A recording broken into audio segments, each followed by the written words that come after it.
নমস্কার বন্ধুরা, উপন্যাসের পাতায় আপনাদের সকলকে স্বাগত। আজকে আমাদের নিবেদন আমৃত্যু ভালোবাসি তোকে সিজন 2 এর পর্ব 1, লেখনীতে ফারজানা মনি। তাহলে চলুন কানে হেডফোন লাগিয়ে চোখ বন্ধ করে হারিয়ে যান গল্পের জগতে, কারণ আমি পড়ব আর আপনারা শুধু শুনবেন। খানবাড়িতে আজ খুশির জোয়ার। আজ খানবাড়ির মেজকর্তা মোজাম্মেল খানের একমাত্র ছেলে তানভীর খানের বিয়ে। খানবাড়ির প্রতিটি কোনায় কোনায় আজ আলোকসজ্জায় সজ্জিত। অনুষ্ঠানের কোথাও কোনো কৃপণতা রাখেনি আলী আহমদ খান এবং মোজাম্মেল খান।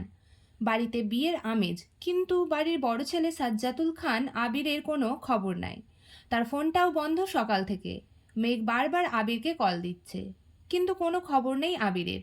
রুমের মাঝেই পায়চারি করছে মেঘ। কয়েকদিন ধরেই মেঘের শরীরটা ভালো নেই। আবিরকে তা জানানো হয়নি। আবির খুবই ভালোবাসে মেঘকে।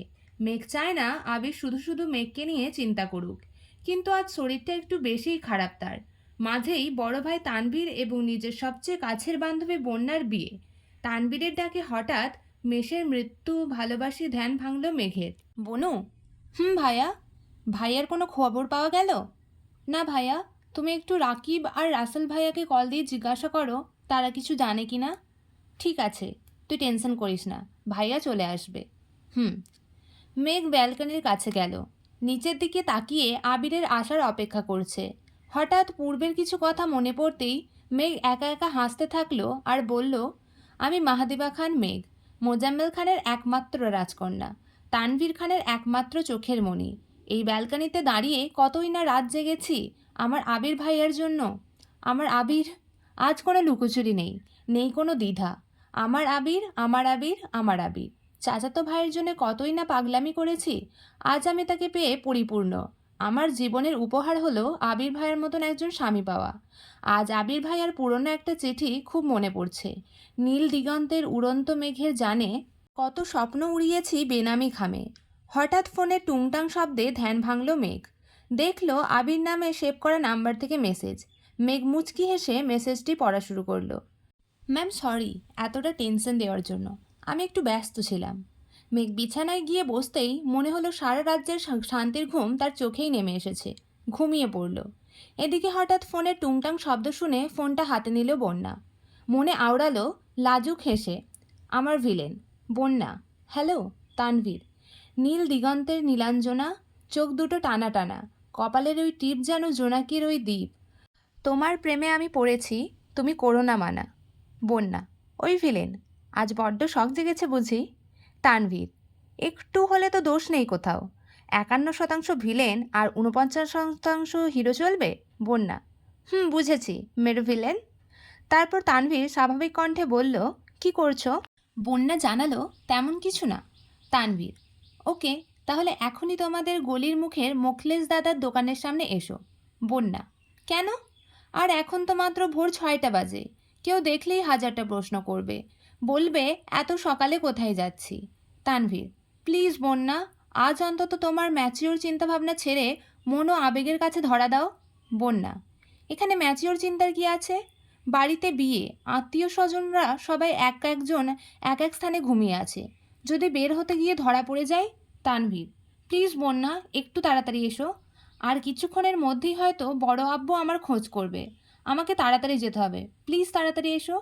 বন্যা একটু ভেবে বলল, আসছি। ফাগুন মাস, কোকিলের মিষ্টি সুর ভেসে আসছে। হালকা মৃদু মৃদু বাতাস বইছে। হঠাৎ এক অপরূপা সুন্দরী এসে তানভীরের সামনে দাঁড়ালো। পরনে তার হলুদ লাল পাড়ের শাড়ি, চোখে গাঢ় কাজল, ঠোঁটে হালকা গোলাপি রঙের লিপস্টিক। তার চুলগুলো ফাগুনের হাওয়ায় মৃদু মৃদু দুলছে। আলতা রাঙা পায়ে সামনে এগিয়ে এসে বলল, কি হয়েছে? তানভীর, আমার বসন্ত এসে গেছে। বন্যা লাজুক হাসল। তানভীরের চোখ যেন আজ বন্যার লাজুক চেহারার থেকে সরছেই না। ভোরের স্নিগ্ধ আলোয় বন্যাকে আজ একটু বেশি আদুরে লাগছে। হঠাৎ সাকিবের ডাকে ধ্যান ভাঙল তানভীরের। ভাইয়া, ভাবিকে দেখে টাস্কি খেয়ে জ্ঞান হারানোটা রাতের জন্য জমিয়ে রাখো। পৃথিবীতে নতুন ইতিহাস রচিত হবে। খানবাড়ির মেজ ছেলে তার বেগমের সৌন্দর্য দেখে বাসর রাতে জ্ঞান হারিয়েছে। বলেই সাকিব হো হো করে হাসতে লাগলো। তানভীর সাকিবকে এক ধমক দিয়ে চুপ করিয়ে দিল। বন্যার দিকে তাকিয়ে দেখল বন্যা লজ্জায় শাড়ির আঁচল খামচে ধরে দাঁড়িয়ে আছে। তানভীর সাকিবকে শক্ত কণ্ঠে বলল, তুই এখানে অপেক্ষা কর, আমি বন্যার সাথে একটু কথা বলেই আসছি। একটু সামনে এগোতেই সাকিব ডাকলো, তানভীর ভাইয়া, রাতের জন্য বাসরটা বাঁচিয়ে রেখো, নাহলে বাসর ঘরের ফুলগুলো যে কষ্ট পাবে। তানভীর কটমট করে সাকিবের দিকে তাকালো। পাশেই দেখলে একটা নোংরা ছেঁড়া জুতো পড়ে আছে, সেটা হাতে নিয়েই সাকিবকে ছুঁড়ে মারল। বন্যাকে বলল, চলো, ওর কথাই কান দিও না। বন্যা, কোথায়? তানভীর, এখানেই, বেশি দূরে না। তানভীর বন্যাকে নিয়ে কাছাকাছি একটা লেকের পাড়ের টেবিলে বসল। দুজন বসে আছে, আজ যেন কারোর মুখে কোনো কথা নেই। কিছুক্ষণ চুপ করে থেকে বন্যাই প্রথমে মুখ খুলল, বলল, মেয়ে কেমন আছে? তানভীর, ভালো। বন্যা খেয়াল করল তানভীর বারবার আর চোখে তার দিকে তাকাচ্ছে। সে লজ্জায় আর একটু গুটিয়ে গেল। বন্যা কাঁপা কণ্ঠে আবার বলল, কেন আসতে বলেছিলেন? তানভীরের সহজ স্বীকারোক্তি, এমনিই তোমায় দেখতে। বন্যা, ও, তাহলে দেখা শেষ হলে আমি আসি। বলেই বন্যা বসা থেকে উঠে এক কদম সামনে বাড়ালো। হঠাৎ তানভীর তার এক হাত ধরে টান দিল। বন্যা পিছন ফিরে দেখল তানভীর তার বাঁ হাত ধরে নিচের হাঁটু গেড়ে বসে আছে। বন্যা অবাক লোচনে তানভীরকে দেখছে। হঠাৎ তানভীরের নিষাক্ত কণ্ঠের বাণী শুনে বন্যা হুঁশ ফিরে পেল।